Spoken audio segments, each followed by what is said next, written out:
అన్న విచిత్రమైన మాట, అదాని అంశంలో కోడంగల్లో సిమెంట్ ప్లాంట్ ఎట్లా పెడతారు అదానిది అని. అదానీ పెడతాడా, అంబానీ పెడతాడా, టాటా పెడతాడా, బిర్లా పెడతాడా? మన రాష్ట్రానికి పెట్టుబడులు ఏ సంస్థలు తెచ్చినా పొలిటికల్ అఫిలియేషన్స్ను పక్కన పెట్టి మన రాష్ట్ర ప్రయోజనాల కోసం ఆలోచించేవాడే స్టేట్స్మెన్.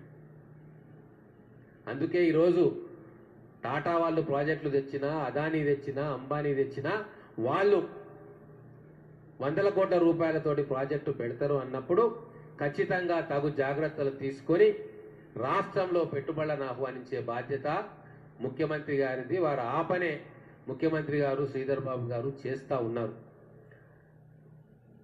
కార్పొరేట్ లా ప్రకారంగా ఇన్కమ్ ట్యాక్స్, ఈడీ ఇవన్నీ ఎన్నో చట్టాలు భారతదేశంలో ఉన్నాయి. ఏవైనా కంపెనీలు ఆ చట్టాలను ఉల్లంఘిస్తే